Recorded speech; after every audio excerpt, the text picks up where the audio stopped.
Dios les bendiga, amados hermanos. Les saludamos desde Tijuana, Baja California, México. Esta es la Iglesia Sublime Gracia. Vamos a comenzar con una lectura bíblica en Isaías 53, 3 y 4. Luego vamos a orar.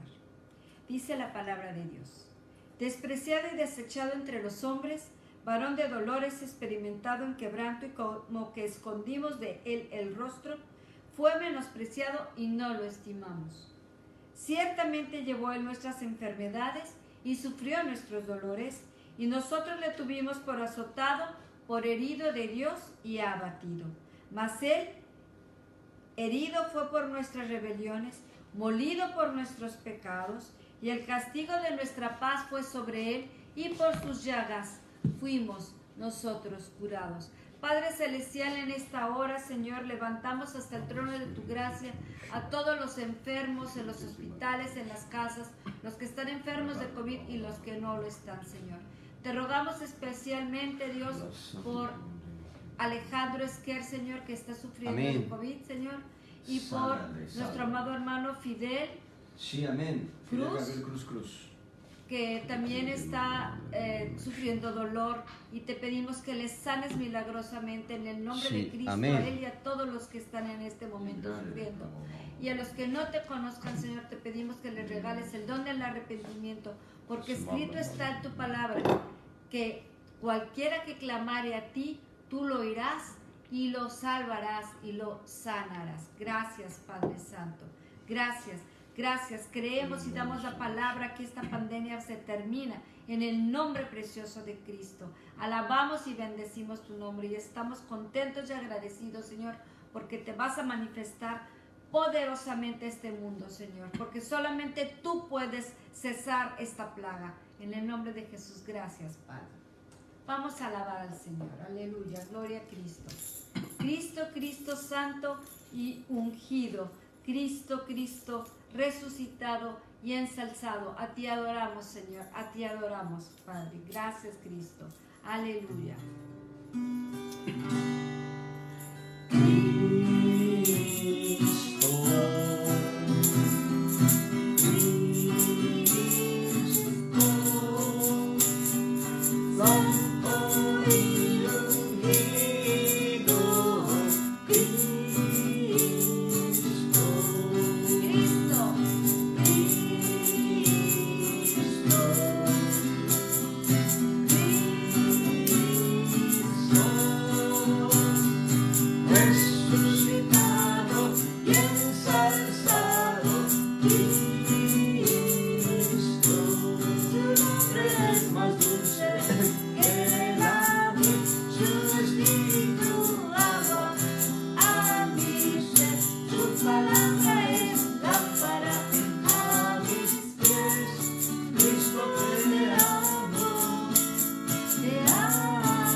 Alrededor del mundo hay mucha necesidad, pero solamente Cristo tiene la respuesta, solamente tiene Dios la respuesta.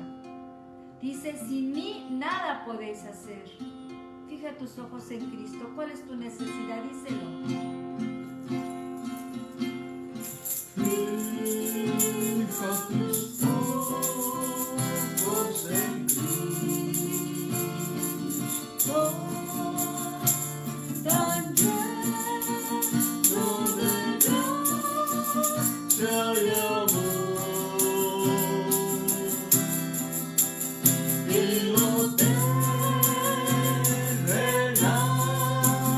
Simón.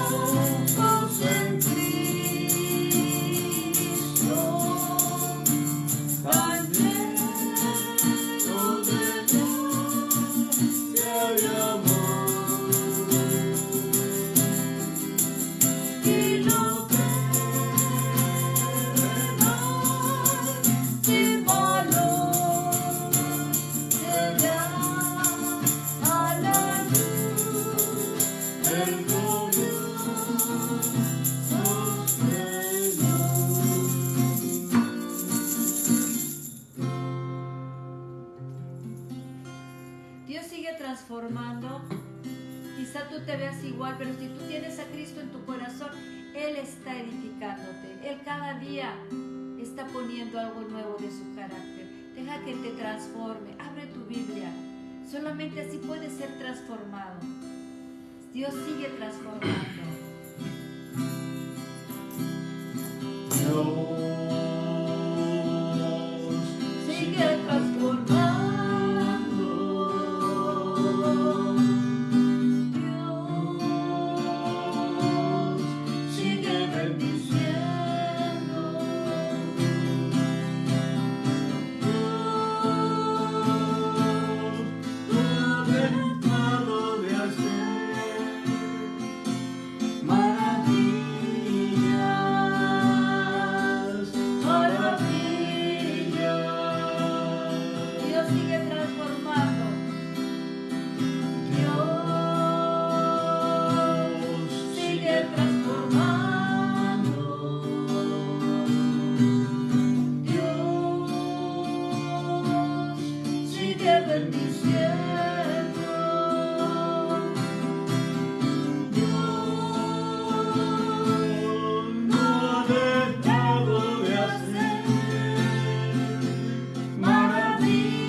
Dios está aquí, Dios está ahí donde tú estás.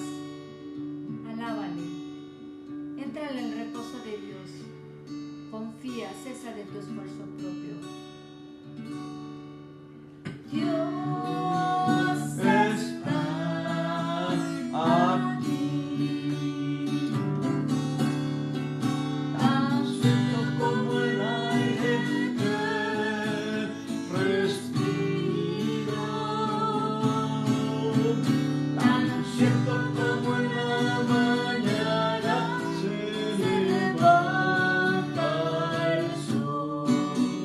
Tan cierto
centro de mi ser. Tu presencia llena el centro de mi ser. Tú eres alabado, tú eres ensalzado, tu presencia llena el centro de mi ser.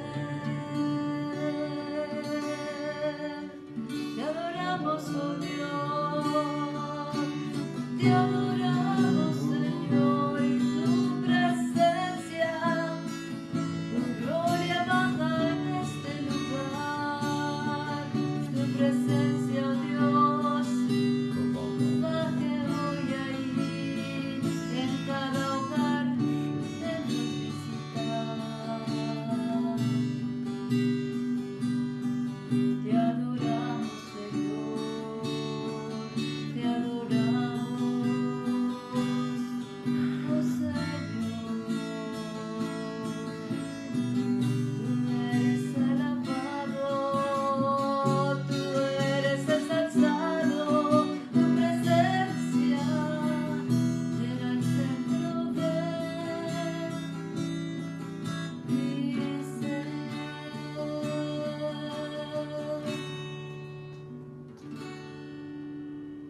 Gloria a Cristo Jesús. Gloria a Dios, aleluya. Gracias te damos, Señor. Se recibe la honra, recibe toda adoración, recibe toda exaltación. Gracias, Señor, por todas tus bendiciones.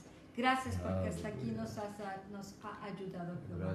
Gracias, Señor. Bendito, bendito, bendito, bendito, bendito, bendito, santo es tu nombre. Dios te bendiga, amado hermano.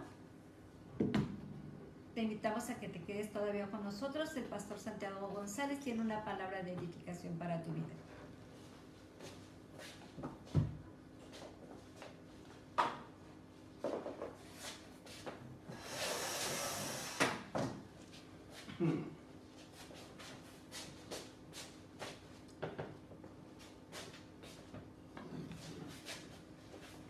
Gloria sea al Señor. Hoy tenemos una enseñanza nueva, un tema diferente a lo que hemos estado viendo en reuniones pasadas, reuniones virtuales que ya pasaron.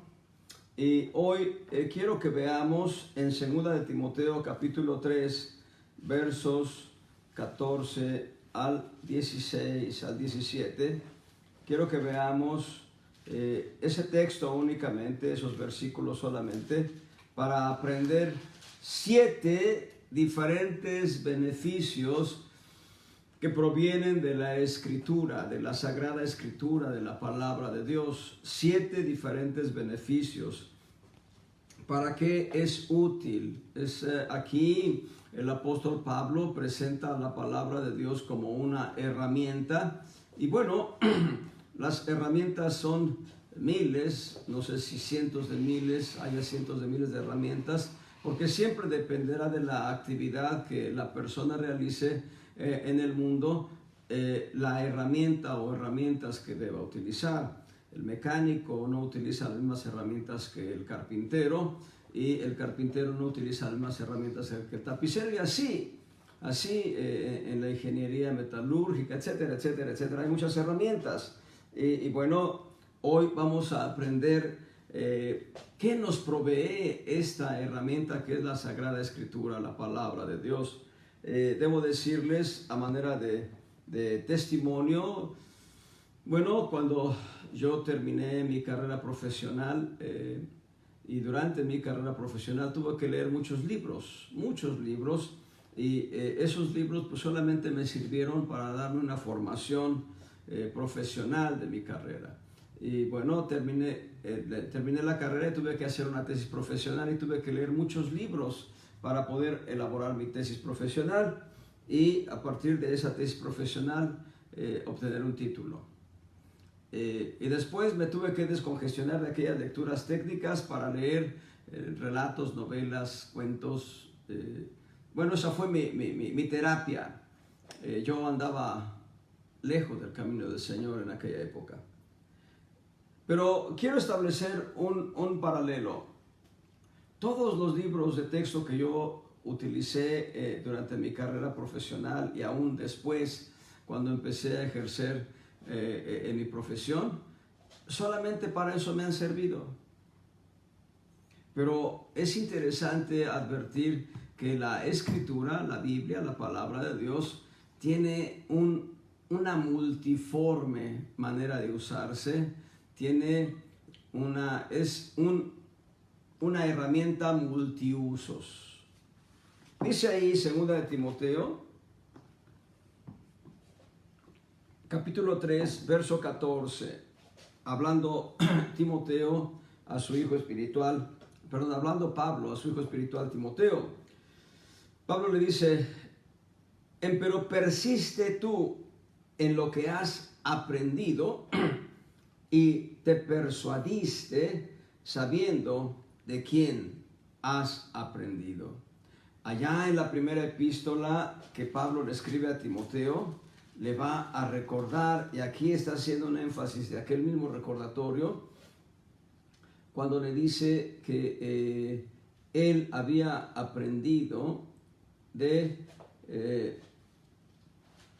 su madre Loida y de su abuela Eunice. Perdón, es en la misma segunda epístola, capítulo 1, en el verso 5. Trayendo a la memoria la fe no fingida que hay en ti, la cual residió primero en tu abuela Loida, equivoqué los lugares, la abuela Loida, y en tu madre Eunice, y estoy cierto que en ti también. Así que Pablo lo ha dicho en el capítulo 1 y ahora lo reitera, lo que has aprendido y te persuadiste sabiendo de quién has aprendido. Timoteo, siendo niño, aprendió de su madre y de su abuela, de su madre Eunice, de su abuela Loida. Timoteo, verso 15, vean, y que desde la niñez has sabido las sagradas escrituras, las cuales te pueden hacer sabio para la salud por la fe que es en Cristo Jesús. Las escrituras nos pueden hacer sabios, y dice aquí para la salud. La palabra salud es un concepto muy amplio. La palabra salud contempla salvación y vida eterna. La palabra salud contempla salud divina para no enfermar. La vacuna, la auténtica y eficaz vacuna única contra cualquier tipo de enfermedad es la salud divina que viene del Señor. Y esa misma salud nos da sanidad divina. Si ya uno está quebrantado por algún tipo de enfermedad, esta salud viene a quitar la enfermedad, cualquiera que sea el principio de esta enfermedad. De hecho, en Hebreos 4:12, el autor de la epístola va a decir que la palabra de Dios es más viva y más eficaz que toda espada de dos filos, que penetra hasta separar el alma del espíritu, dividir el alma del espíritu, dice, y las coyunturas y tuétanos de los huesos, y discierne todo pensamiento y toda intención del corazón. Y cuando dice ese verso, Hebreos 4:12, cité Hebreos 4:12, cuando dice ese verso de Hebreos 4:12, que la palabra penetra hasta el tuétano de los huesos, lo que está diciendo es que la palabra de Dios, que es viva y eficaz, es palabra viviente, es palabra viva. Cuando llega al tuétano de los huesos, donde se origina la sangre, lo que hace la palabra es vivificar la sangre con esa salud divina, para que la sangre vivificada por Cristo venga y fluya a través de las venas, de las arterias, y transite todo nuestro cuerpo a fin de limpiar, más allá de toxinas que nosotros ingerimos, más allá de toxinas que las células segregan, las toxinas espirituales que el mundo quiere penetrar en nuestra alma, en nuestra mente. Gloria al Señor. Por eso dice, y discierne todas las intenciones del corazón, los pensamientos del corazón.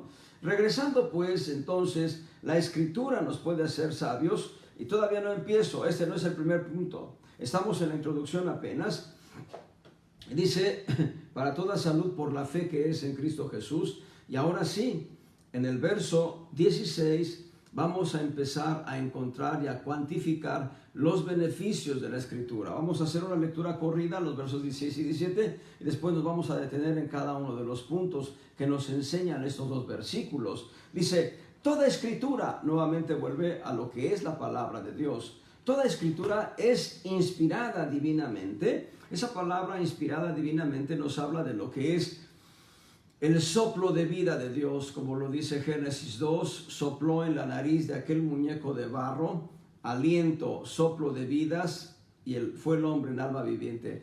Lo que está diciendo aquí es que la Biblia fue inspirada divinamente para que todos los hombres que la escribieron, desde Moisés hasta Juan, el apóstol Juan, todos ellos en tiempos diferentes, en lugares distintos, sobre todo considerando el Antiguo Testamento en el cual no se conocieron los escritores o sabían por la referencia histórica de alguien que había escrito, pero no porque se hubiesen conocido en el trato personal. Ciertamente Daniel reconoce que Jeremías había profetizado que 70 años después del cautiverio del pueblo de Israel en Babilonia, Dios los traería de regreso a su territorio. Pero eso lo sabe Daniel porque leyó la profecía de Jeremías, gloria al Señor. Entonces, en todo el tiempo que va desde Moisés hasta Juan el teólogo, el apóstol Juan, todos ellos recibieron la influencia divina. El Espíritu Santo les dio el entendimiento, la revelación, o por lo menos la intuición de escribir lo que tenían que escribir. Toda la Escritura es inspirada por Dios. Y aquí dice, y útil, vamos a empezar a segregar, dice, y útil para enseñar. Número 1, para enseñar. La Escritura es útil para enseñar, número 1. Para redarguir, número 2. Para corregir, número 3. Para instituir en justicia, número 4, para que el hombre de Dios sea perfecto, número 5, enteramente instruido, número 6, para toda buena obra, número 7. 7 beneficios, 7 utilerías que nos da la palabra de Dios, 7 usos, 7 aplicaciones prácticas a nuestra vida. Y entonces el primer principio dice que la palabra de Dios, la Escritura, es útil para enseñar. Punto número 1, enseñar. La palabra griega que se utiliza en este texto para enseñar es didascalia. Didascalia, como suena, con K en lugar de C. Didascalia, con K en lugar de C, como suena, tal cual suena. Y esa palabra didascalia significa instruir, proveer información. También esa palabra tiene que ver con doctrina, con aprender y con aprendizaje y obviamente enseñanza, enseñar. Es la manera que se traduce. Toda Escritura es inspirada divinamente y útil para enseñar. Y aquí vamos a explicar a qué se refiere este primer punto. Bueno, dice que es útil para instruir. Es interesante. Voy a confesar uno de mis grandes pecados que cometo. Cuando yo compro un aparato, el aparato viene con un manual de instrucciones. Y casi todos los manuales de instrucciones dicen, antes de usar el aparato, lea todo el instructivo. ¿Y saben qué hago yo? No lo leo algunos párrafos a veces, me brinco 2 o 3 lecturas y llego ya y empiezo a querer armar lo que tiene que armarse, quiero poner a conectar y quiero ponerme a trabajar. Lo que todavía no conozco al 100% cómo se trabaja. Y eso es un grave error. Es un error tremendo. De ahí vienen accidentes. Perdón, ese es mi pecado. Yo confío en Dios que me ayude a leer los instructivos completos. A veces se trata de un mueble desarmado, vienen todas las piezas y dice el instructivo: este equipo consta de tantos tornillos, puedes utilizar esta herramienta que es un desarmador, un martillo, qué sé yo. Te está dando instrucciones y luego te va llevando paso a paso, algunas buenas instrucciones, algunos manuales son con muy malas instrucciones, pero algunas te van llevando hasta que armas el mueble. Y cuando terminas de armar el mueble te das cuenta que te sobraron piezas. Eso sucede porque no leíste el instructivo completo. Pero la Biblia, desde Génesis 1:1 hasta Apocalipsis 22:21, es un instructivo, es un manual para muchas necesidades prácticas del individuo en sociedad, de la familia cristiana y de la iglesia cristiana. Y bueno, a veces somos como el hombre endemoniado, no porque traigamos demonios, sino que entregamos nuestra vida a Cristo. El endemoniado de Gadara, el gadareno, el endemoniado gadareno. Y entonces él no recibió instrucción, o más bien la única instrucción que recibió del Señor Jesucristo es: no vengas conmigo, ve a tu tierra y cuenta lo que Dios ha hecho en tu vida. Bueno, gloria al Señor. Él tenía una instrucción y fue a Decápolis. Decápolis significa 10 ciudades. Y en 10 ciudades él estuvo diciendo: yo era un endemoniado y un hombre cuyo nombre es Jesús me liberó.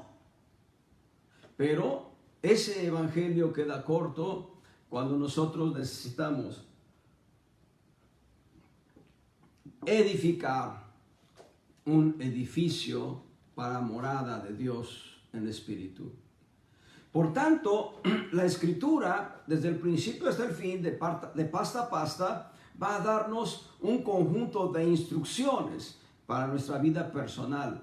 El mejor tratado de psiquiatría y de psicología está en la Escritura. La mejor manera de entender el alma del hombre está en la Escritura. La Biblia nos muestra que el ser humano tiene 3 corazones, no uno, tiene 3 corazones. El corazón del espíritu, cuando es regenerado, es lugar de habitación de Cristo. Todo creyente tiene a Cristo en el corazón del espíritu humano. Ahí está Cristo morando en plenitud, en totalidad de perfección. Pero nuestra alma es un campo de batalla. Hay por ahí un libro de texto que dice: el campo de batalla es la mente.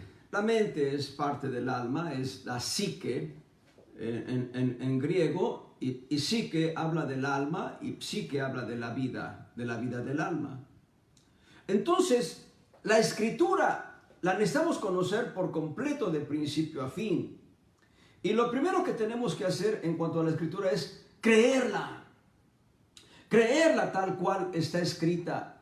No cuestionar, sino creer lo que está escrito. Y dejar, más adelante habrá otro beneficio que nos da la Escritura, pero dejar que el Espíritu venga, que nos instruya. Porque en la instrucción se formará doctrina en nuestra alma. Y esa doctrina viene siendo un fundamento para nuestro caminar cristiano y viene siendo también un escudo contra todo tipo de herejías. Hay muchas herejías en este mundo y lo que tenemos que hacer es venir a la Escritura para que la Escritura nos instruya a fin de no caer en las trampas de las herejías. Hay un sinfín de herejías. Hay gente que utiliza la misma palabra de Dios para introducirnos en herejías. Herejía es error de doctrina. Y lo que hace la Escritura es enseñarnos el didáscalos es el maestro que nos enseña. Y nosotros necesitamos ser instruidos, necesitamos recibir toda la revelación que está en la Escritura, toda la revelación que el Espíritu Santo nos puede dar en la Escritura, para que esa revelación se estructure de manera de doctrina que nos fundamente, para que no seamos llevados de todo viento de doctrina, como dice el apóstol Pablo, sino estemos firmes. Se ha dicho que las palmeras, sobre todo en las costas marítimas, donde se llegan a dar tormentas tropicales y huracanes, ciclones, monzones, se dice que las palmeras es más fácil que sean quebradas en el tallo por una tormenta a ser arrancadas de raíz por una tormenta. Y la razón de ser de que las palmeras no puedan ser arrancadas de raíz es en función de sus raíces. Las palmeras tienen raíces profundas. Yo veo aquí en Tijuana hay palmeras que miden tal vez 6, 8 y hasta 10 metros, no sé si más de 10 metros. Y un agricultor me dijo que los árboles deben tener el doble de raíz o el triple de raíz para poder soportarse así de altos. Así que, de ser esto verdad, que la palmera necesita el doble o el triple de raíz, eso significaría que una palmera de 10 metros de altura tiene por lo menos 20 metros de profundidad de raíz. ¿Qué quiero decir con esto? Es muy importante la figura de la palmera. Perdón, lo que quiero decir es lo siguiente. Así como la palmera tiene las raíces profundas, el cristiano debe tener raíces profundas en la Escritura. Vayan al Salmo 92 y vean lo que dice el salmista en el verso 12, la primera línea. Voy a leer completo, versos 12 y 13, pero vamos a poner el énfasis en la palmera, donde tú y yo estamos siendo ilustrados como si fuéramos palmeras. Dice Salmo 92, 12, el justo florecerá como la palma, crecerá como cedro en el Líbano, plantados en la casa de Jehová, en los atrios de nuestro Dios, florecerán. Gloria al Señor. Y la palmera va a florecer cuando está plantada en el lugar correcto, en el lugar adecuado. Verán, hace aproximadamente unos 8 años tal vez, mi hermano Alfonso Pérez Linares, creo que está viendo el video, está viendo esta transmisión, recordará que en la casa donde llegamos a vivir nosotros, empezaron a brotar unas palmeras. Pero las palmeras, cuidado, estaban junto a una pared y lo más seguro es que iban a tumbar la pared. Lo que hicimos fue rescatar esas palmeras, sacarlas de raíz, y eran unas palmeritas apenas que empezaban a brotar. Y con mis hijos, David, Shalom y Jacqueline, fuimos, ellos eran unos niños ya, apenas, fuimos a un pequeño parque que está muy cerca de aquí y las plantamos ahí. ¿Saben? Hoy esas palmeras, ya con las ramas extendidas, ya miden más de 2 metros. ¿Qué quiero decir con esto? Cuando tú echas raíces en la palabra de Dios, empiezas a crecer como una palmera, y la instrucción y la enseñanza que recibes te hace sólido para que cuando vengan los vientos de error de doctrina como tormentas, tú no puedas ser desarraigada, tú no puedas ser sacada del lugar, sacado del lugar en donde tú has creído y crecido. El Salmo 1 dice, bienaventurado el varón que no anduvo en consejo de malos, ni estuvo en camino de pecadores, ni en silla de escarnecedores se ha sentado, es una figura de Cristo. Antes en la ley de Jehová está su delicia, la ley, la escritura, la palabra de Dios, y en su ley medita de día y de noche. Y será, noten, como el árbol junto a arroyos de aguas, que da su fruta en su tiempo, y su hoja no cae. Su hoja no cae. Una ocasión, yo fui por allá, el camino de Zumpango, por allá pasa el río Tula, y vi árboles robustos al lado del río Tula. Árboles gigantes, robustos, en el río de los Remedios, a la altura de San Juan Ixhuatepec. Llegaron a crecer árboles altos, porque estaban al lado del río de los Remedios.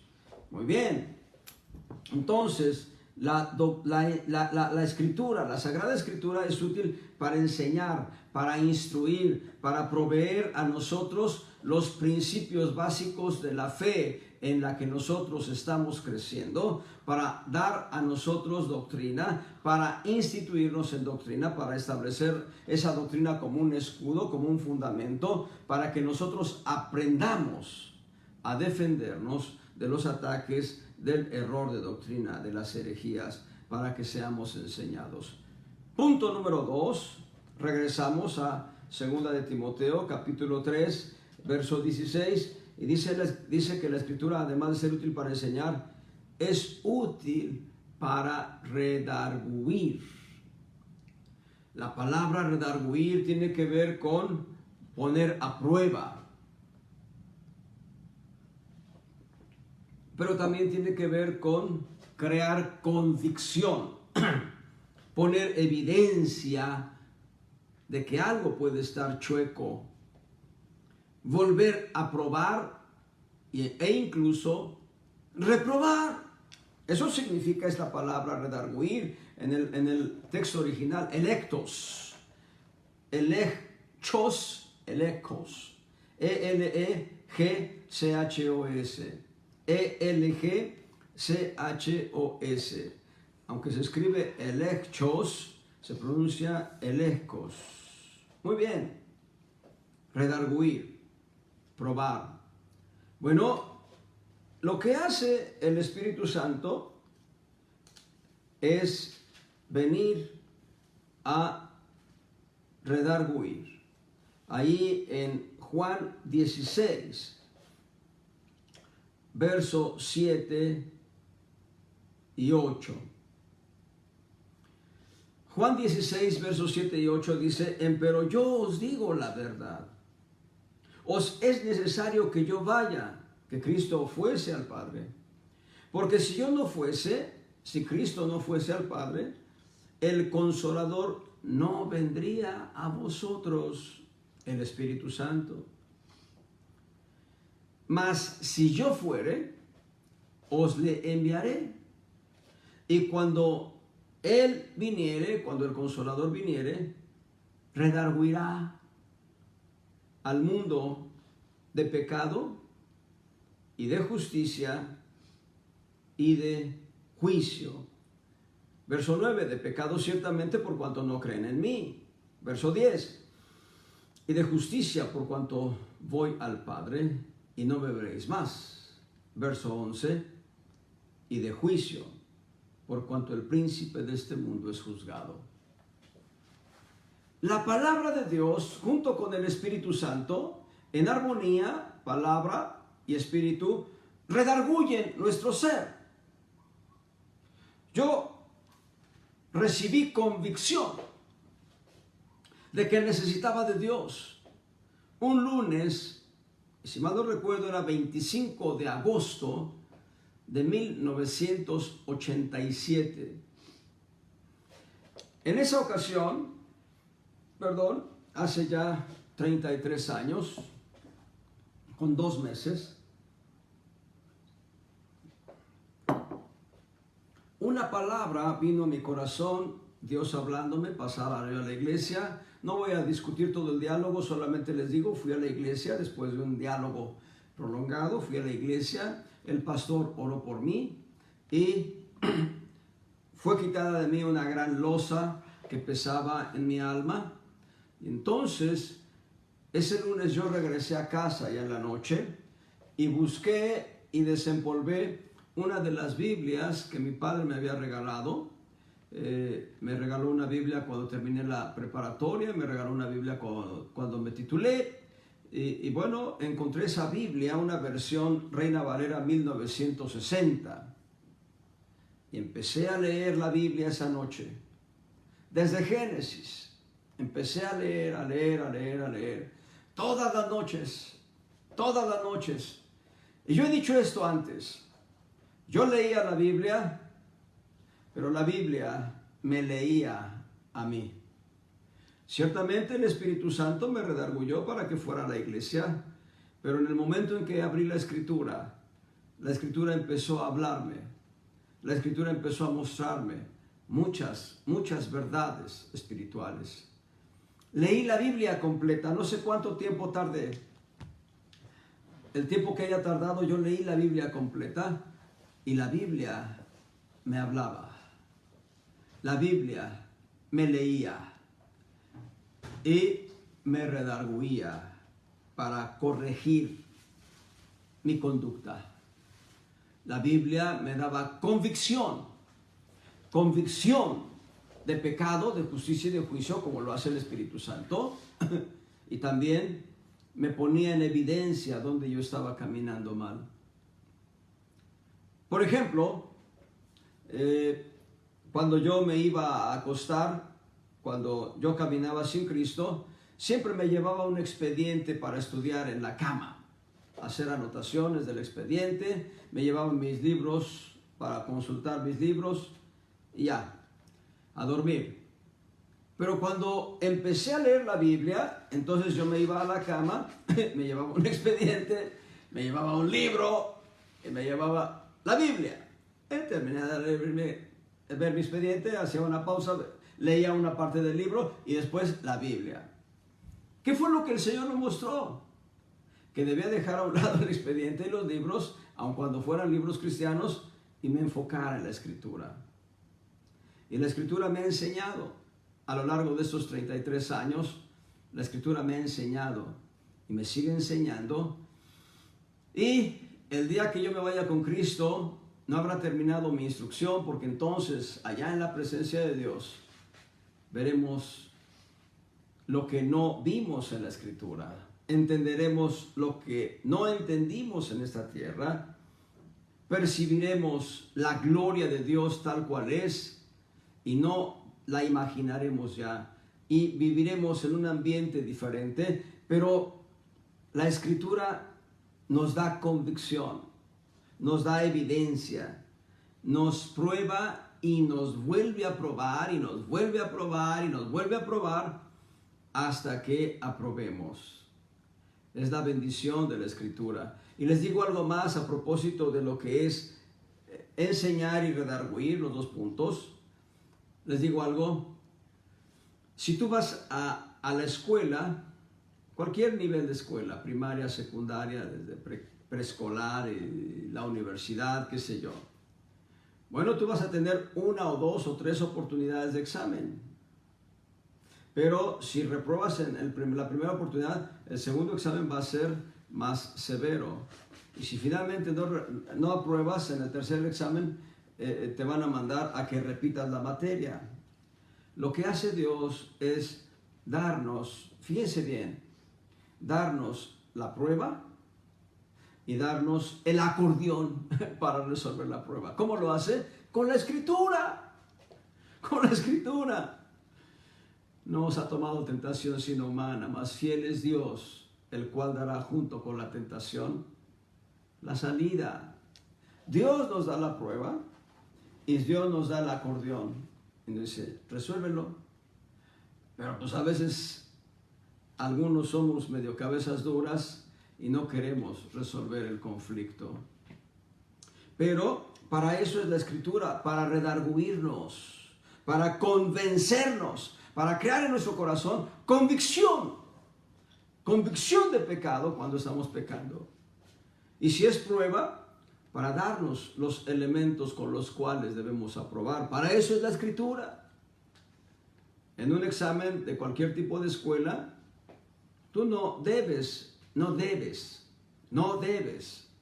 sacar acordeones, no debes sacar apuntes. Y dije no debes porque si utilizara la expresión no puedes, algunos de ustedes dirán, uy, ¿de qué puedo? No se trata de lo que puedes hacer de manera ilícita, se trata de lo que no debes hacer. No debes sacar acordeones. Sin embargo, en los exámenes de Dios nos dice, aquí está el libro de texto, úsalo para aprobar. Número 3, la Escritura es útil para corregir. Bueno, nos enseña, nos instruye y luego nos convence de lo que hemos recibido como instrucción, pero nos ayuda a corregir nuestra conducta. Esa palabra corregir, eparnotosis, significa, en el texto original significa rectificación, rectificar, reformación, reformar, corrección. Eso significa rectificar, reformar, corregir. La Escritura nos ayuda a corregir. Les dije hace rato, y tal vez no puse el énfasis adecuado, el mejor manual, el mejor instructivo para nuestra vida individual, en lo espiritual, en lo moral y en lo práctico, es la Escritura. El mejor manual, el mejor instructivo para nuestra vida espiritual, moral y práctica como familia es la Escritura. El mejor manual, el mejor instructivo para la vida espiritual, moral y práctica de la iglesia es la Escritura.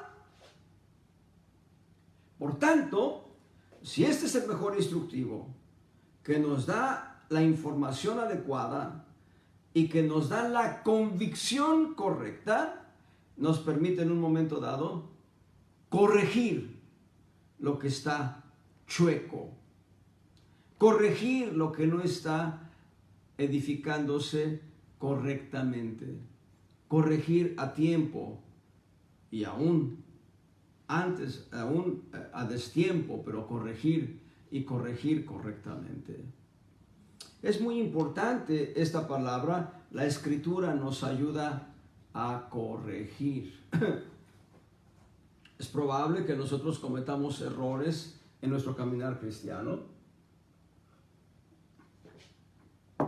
pero cuando recibimos la instrucción que nos convence, entonces, punto número 3, podemos corregir la conducta, podemos rectificar, podemos caminar en una dirección más adecuada, más exacta conforme a la Escritura. La Biblia nos muestra cómo levantar la casa de Dios, no conforme a nuestros recursos, no conforme a nuestras maneras, de acuerdo a los mecanismos que Dios ha diseñado en la suprema sabiduría que Él tiene.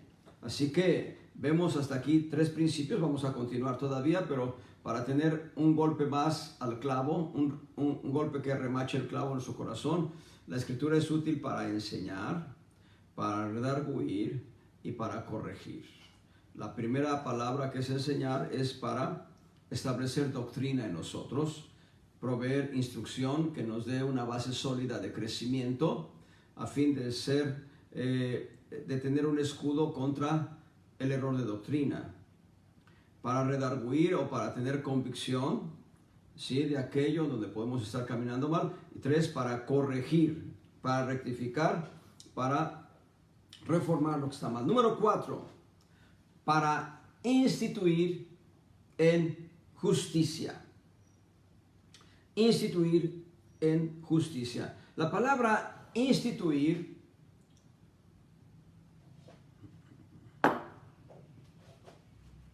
que usa el apóstol Pablo aquí es paideia. Paideia. Quiero hacer un paréntesis para establecer que dentro de la familia, en términos griegos, había 3 tipos de hijos. A todos se les llamaba hijos, pero cada uno tenía una designación diferente. Por ejemplo, cuando ustedes leen en 2 de Juan capítulo 2 la palabra hijitos, y aparece por ahí unas 2 o 3 ocasiones la palabra hijitos, se está refiriendo a los tecniones. Los pequeños, que son, después de ser recién nacidos, están aprendiendo y aprendiendo porque son bebés y aprendiendo de todo, a dormir a tiempo, a despertar a tiempo, a comer a horas, etc. Los bebés tecniones empiezan a crecer un poco. La palabra tecnión significa hijo. Eso significa, en griego, tecnión significa hijo. Por eso ahí cuando dice hijitos, está correctamente traducido. Pero hay una segunda palabra para hijo que es paidión.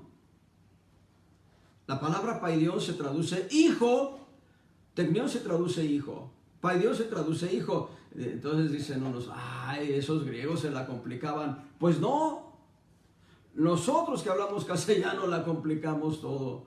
Porque los griegos, cuando decían paidión, hablaban del niño que teniendo una edad entre los 2 y los 12 años, en esa fluctuación, estaba siendo formado, pero requería de una tutoría y de un cuidado especial para que no se desviara en su aprendizaje.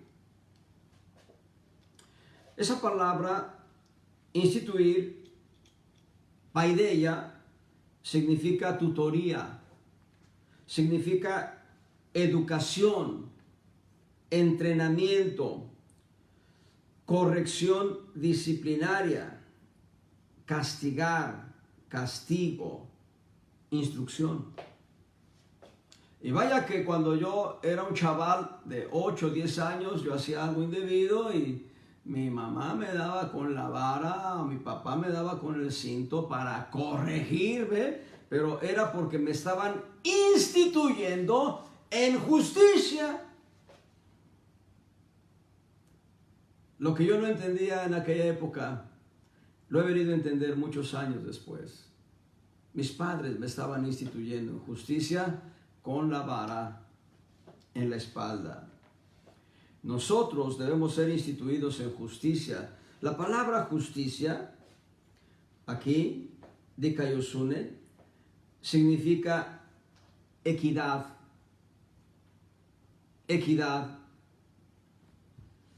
La palabra equidad significa dar trato igual a los iguales, pero también significa dar trato desigual a los desiguales. Esta última definición, el trato igual a los iguales, pareciera no tener mucho problema de explicación, pero el trato desigual a los desiguales nos habla que no podemos tratar con el mismo rasero a una persona normal respecto de una persona que tiene ciertas debilidades físicas. El trato que reciba esta persona con debilidades físicas debe ser un trato que lleve a equiparar el trato de igual. Recuerdo una ocasión, hace ya muchos años, muchos años, existía un programa de televisión, perdón por citarlo, no es mi intención hablar de televisión, pero voy a citarlo. Una familia había adoptado un niño y había un jovencito y un niño pequeño. El jovencito se mofaba de lo que el pequeño no podía hacer. Entonces los padres les dijeron, vamos a hacer un ejercicio. Todos vamos a ponernos en fila y vamos a dar un paso largo. Y cuando los adultos dieron un paso muy largo y aquel jovencito se quedó intermedio entre los adultos y el pequeño, quedó desconcertado y los adultos le dijeron, ¿tú ves? Nosotros tenemos ventaja porque somos adultos. Debes entender que tú tienes ventaja sobre el pequeño. El trato de desigualdad a los trato desigual a los desiguales significa que los que están en una posición de mayor vulnerabilidad deben ser llevados en manera tal que puedan estar al mismo nivel de quienes están en una posición de mayor ventaja. A eso se refiere el trato desigual a los desiguales. No se trata de que por ser una persona de capacidades diferentes la aplastemos porque es desigual. No, se trata de ayudar a que esa persona con capacidades diferentes venga a estar en el nivel de las personas que tienen capacidades normales. Entonces, lo que está diciendo aquí el texto es que la escritura es útil para instituir en justicia. No solamente instituirnos en el sentido de darnos un tutorial correcto y llevarnos en una educación y en un entrenamiento adecuados, sino va más allá del tutorial, va más allá de la educación, del entrenamiento, va más allá de la corrección disciplinaria, va más allá de recibir castigo, va a llevarnos al plan de Dios en el que debamos poner por práctica lo que estamos aprendiendo. Cuando yo era niño aprendí que si una mujer subía al autobús y no había asientos libres, el caballero, el varón, se levantaba para darle lugar a ella. Hoy no sucede así. Y el colmo no es ese. El colmo es que algunas mujeres dicen, eso es un trato sexista. Y no entienden lo que es la caballerosidad, porque la gente no ha sido instituida en justicia.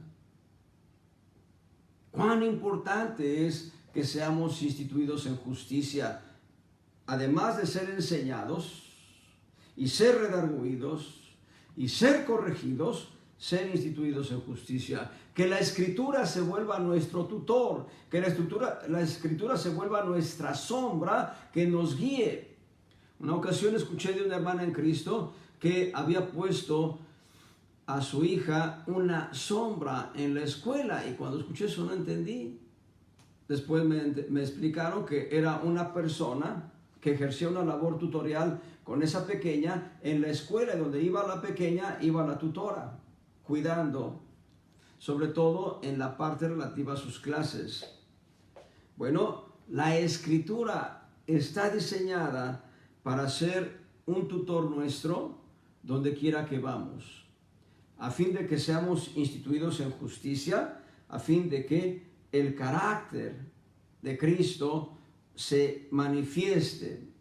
La disciplina va a ser necesaria.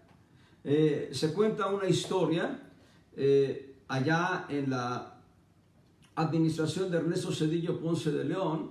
Él era presidente de la República y él vino a tener un encuentro con los ancianos gobernantes de los pueblos yaquis en Sonora. Habían establecido un camino de piedras, y sobre el camino de piedras debían caminar el presidente de la República, los ancianos y la gente que custodiaba al presidente de la República.